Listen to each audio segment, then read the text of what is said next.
this is something we like to call the black tank principle. Yeah. Right? Right. It is that everybody in this community, they're in the RVing community, they're all on the same playing field, because no matter how expensive your coach is, how inexpensive it is, how young you are, how old you are, what race you are, it doesn't matter. We all have to change the black tank. Mm-hmm. You know? Yeah.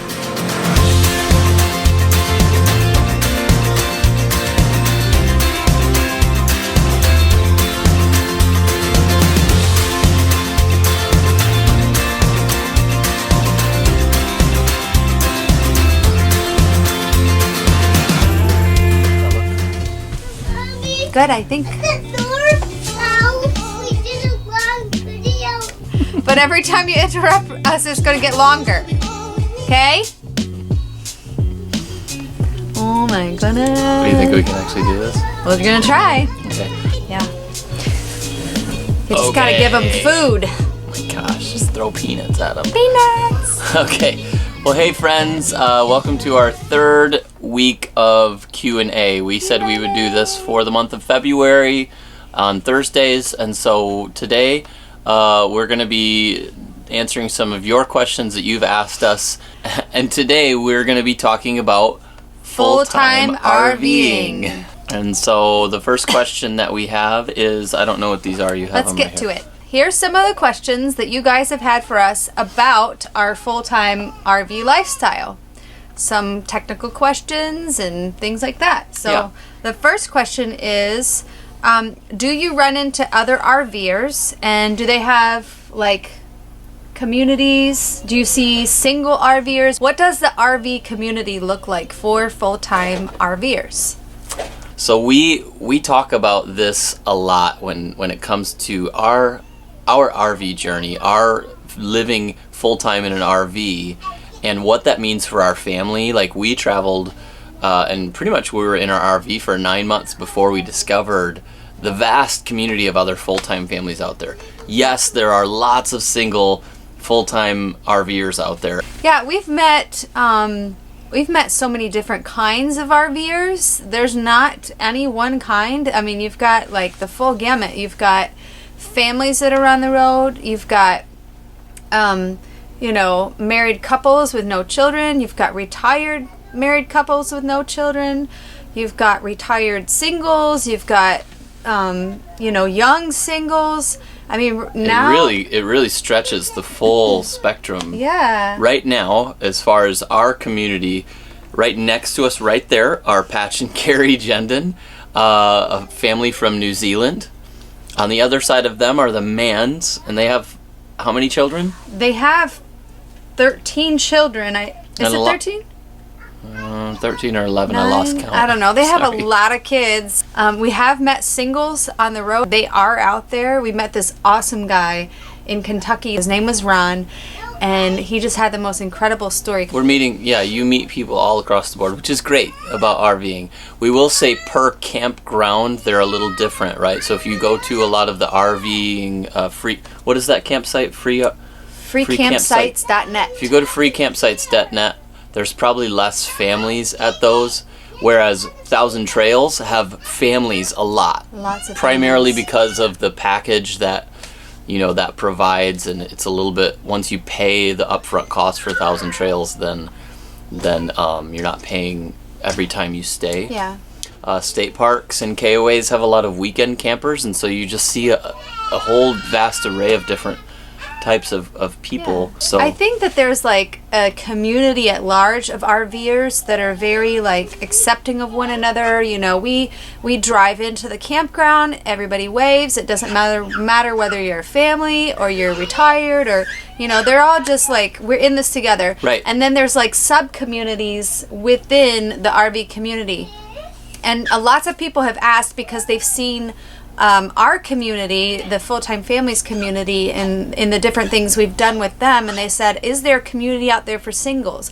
Are there communities out there for Right. Christians? Are there communities out there? And the answer to that is yes. Yes. If you do a simple search on Facebook and say like Christian RVers, even missionary RVers. You will find different communities for RVers, and you connect with those communities, and they often meet up because you're on wheels. You can go anywhere. Yeah. So and sometimes there's more focused groups. So definitely get connected. Look into it if you're thinking about full-time RVing. Yes. Look into the communities that will be available for you. Come here, read this question. It's perfect. Perfect. Read this timing. question for this little rotten. Little rotten. So here's the next question. Next question says, how does the cat do traveling? How do you handle the litter box thing?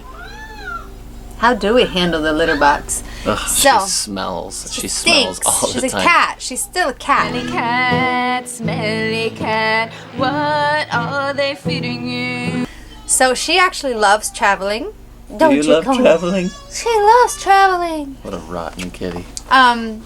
She when on travel days, she always climbs up onto the dashboard because she likes to be right in the front. She likes to see what's going on, and she loves it because it's always super sunshiny up there. And she likes to be by her people. Her people, and we're all up front here, so when we're not traveling, she's always on our bed in the back. Always. So Well- you always know where to find her. And I mean, she rules us. Like she's in charge of us. She's the owner. She's the owner of us. We're her people, and so she has to check on us and make sure that I'm driving her house safely.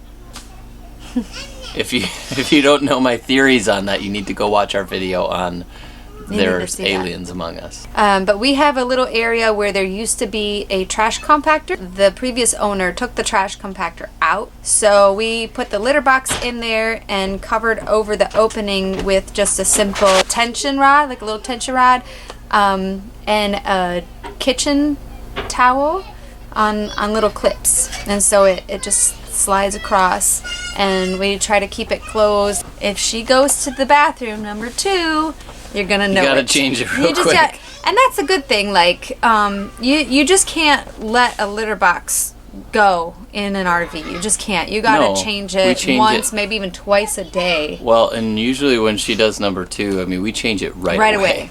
Unless we're gone, and that's the worst. We come back and we're It like, just so "Ah." happens that every time we bring guests over and they come in our RV, she wants She to go always, number like, 2 like just right before. went. It's terrible. But to say that it again, like that's one of those things I would consider honestly no different than a house, because if you have to do number 2 in your house and it smells, it smells. It's Yeah, the same it with the just cat. does, Like when yeah. it smells, like change it. Ew. Yeah, Like, flush it, change it, turn on a fan. We know. do all of that. It's so. the same thing. There's nothing different there. Yeah, it's not any difference between how it smells when she goes or when one of our Yeah, kids I know, goes right? or when he goes. Hey. Anyways, hope those questions help you guys out a lot. Thank you. If you have more questions, please let us know and we'll get back to those. I think we're only going to do one more week of this question and answer just to see how that goes. But hopefully we can fill you guys in with a whole lot of questions that you guys are wanting to know. So don't forget, if you are in the states of Texas, Colorado, Utah, Arizona, and Southern California, let us know if you want to. Oklahoma. Oh yeah, Oklahoma. Let us know if you'd like. Let us know if you'd like us to come your way, because we plan on spending a lot of time out in those areas over the next few months, and we would love to come and see you, play in your church, play in your home. Our goal this year for 2017 is to hopefully do a lot more house shows than we did last year. Those are a lot of fun, and they bless us a lot. So yeah, send us a message on Instagram or on Facebook or trentandsiobhán@gmail.com. And thank you guys so much for being a part of our show. If you like what you see, give us a thumbs up and subscribe. And remember, we can make...